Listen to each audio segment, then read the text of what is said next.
Have you been following his Spotify news? The Spotify, we kind of covered it very gently when we were talking about Spotify being under attack from the major players, from the big dogs, from the Amazons and the Apples putting out these really competitive products that are coming directly at Spotify and their business.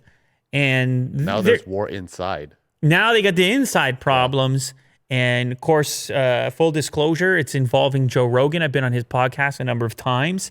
And I listened to his podcast, obviously, and I was following the news when he signed the deal with Spotify in the first place. And a lot of people had questions about how this deal would go down, what kind of arrangement would be made, what would exist in the contract, and what would he be continuing to do on his show, and would that be impacted in any way? Now, knowing him personally, I wouldn't expect the show to change or for him to sign a deal that would drastically change the show. He likes it the way that it is, and so do a lot of people, obviously. Yes. I mean, the numbers are kind of there.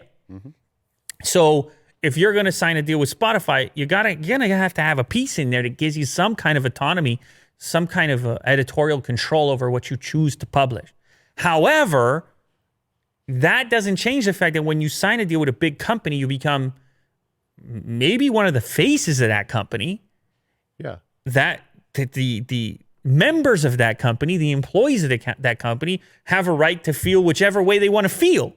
And that's what's happening right now, is that it turns out that some people inside of Spotify feel alienated by controversial Rogan podcast moments and guests and things like this. And so the word is, and the report is, that it's kind of a war going on inside of Spotify, where some people want editorial control over his podcast, saying we need to listen to it first.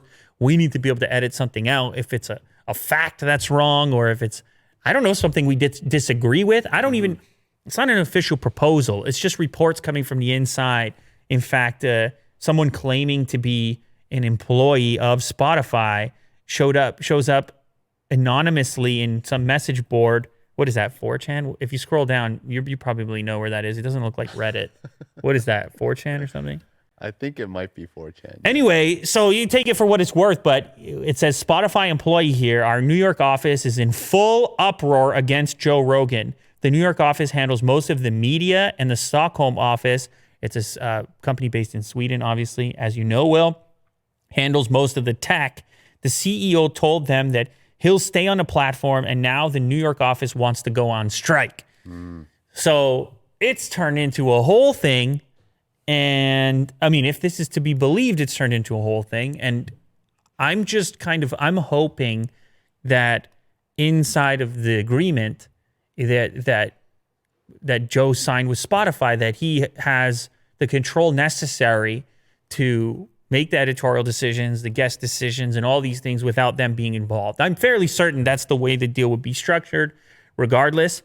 But the reason I think it's important is because that show has acted as such a wonderfully strange concoction of a variety of guests from all over the place. Yep. And there's something about the format, the 3-hour-long or 2-hour-long conversation, which grants you an opportunity to engage with an individual in many cases where that level of access would never be granted to you elsewhere in traditional media, where things are heavily edited, produced, polished up, looked over by a corporate entity, and all those other pieces that come in, and you want to tinker with it. Yeah. For this, it's just two people talking. It's two people talking. Period of time.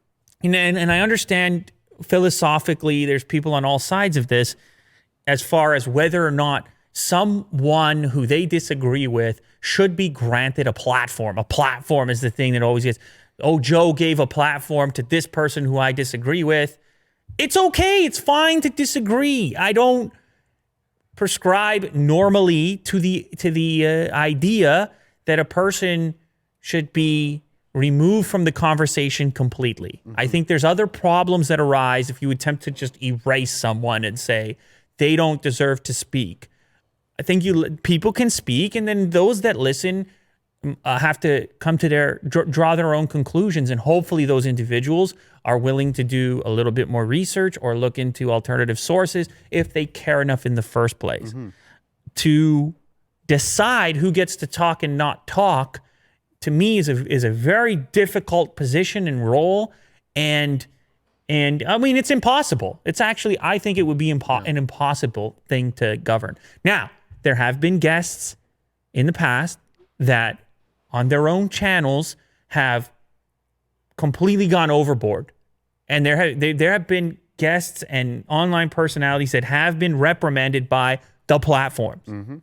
And so this is totally gray zone. There is no, it's not a black and white approach to it. But when I'm speaking of my impression of the thing, I'm just talking more in general terms, assuming nobody has said anything absolutely catastrophic or horrendous to a point where there's been some real damage done to people. And I understand it's very slippery. I understand what I'm saying is slippery. I would just hate to lose the free flow nature, the open dialogue, the willingness to invite people who you really don't have a chance to know. There's so many examples of episodes where it's like, wow, that's that guy. And one thing I've felt about his platform over the years is that it also exposes people.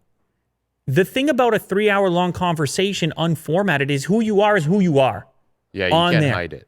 Yes. Because it's literally just two people talking.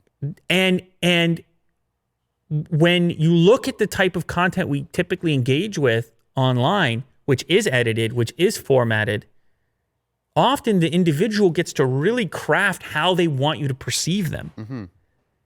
But in real life, when you have a relationship with someone, it's based on an extended number of hours of engagement over time that you start to determine, okay, who is that person really?